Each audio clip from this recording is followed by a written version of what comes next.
Hi everyone! Today I'm sitting in the wild corner of my garden in front of my stinging nettle patch and I just wanted to share with you a very exciting delivery that turned up at my house this morning. Now you've probably guessed already that I'm quite keen on wildlife and some of my favourite creatures are creepy crawlies. I absolutely love caterpillars. So today in the post has arrived a little petri dish full of tiny little painted lady caterpillars. Can you see them? Aren't they dinky? So if you guys have been thinking about getting a butterfly rearing kit, I just wanted to go through with you today how easy it is to do. They all come with a care sheet, so you don't need to worry about not knowing what you do. And the care sheet explains to you how to look after them.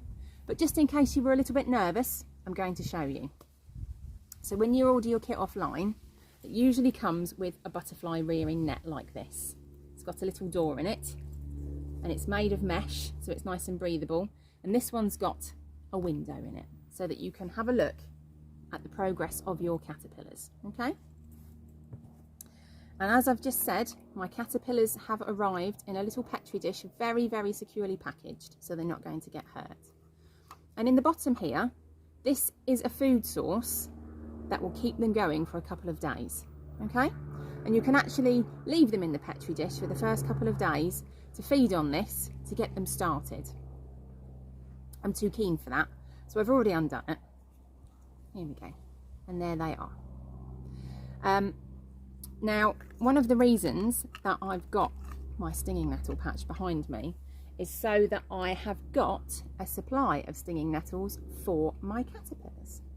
So what I've done here is using a gardening glove and a pair of secateurs, which you might need some help from an adult because these guys really sting. I've chopped a little bit off and I've put it in some water. It's already gone a bit droopy because it's quite hot today. But the container that it's in has got a lid on it with a little tiny hole so that I can keep the stinging nettle up for the caterpillars to eat, but so that the caterpillars don't get wet. Because believe it or not, caterpillars don't like being wet, okay? It's not good for them. So don't spray your caterpillars. The water in this pot and the water that they get from eating the leaves is enough to sustain them, okay? So I'm going to pop my stinging nettle into my butterfly rearing cage, okay?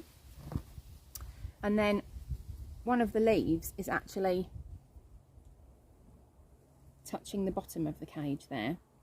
So very gently, if I take the lid off my petri dish, I can pop that into my butterfly rearing cage with the leaf, here we go, touching the caterpillars, and they can crawl up that leaf and onto the stinging nettle to have a munch, okay? Now, depending on how much they eat, I'll either be changing this food every other day, which is probably what will happen in the beginning, and then as they get larger, I'll probably have to change the food twice a day because caterpillars eat a lot. We've all read The Very Hungry Caterpillar, haven't we? Probably not so much with the cake and the watermelon, but definitely lots and lots of these yummy stinging nettles, okay? Now, a lot goes in to a caterpillar and a lot comes out as well. So remember that when you tidy them up, when you clean them out every day to get rid of their poop. It's called frass. We'll see it, okay? We'll see some caterpillar poop very shortly, I imagine. So there we go, the beginning of our caterpillar to chrysalis to butterfly journey today with our painted ladies. I'm going to keep you posted. If you get a kit in the post, have a great time with it and show us what happens. I'll speak to you soon. Look at that. One of our very hungry caterpillars has already made it up the stinging nettle leaf and is now looking to start having a munch. You see them all moving around.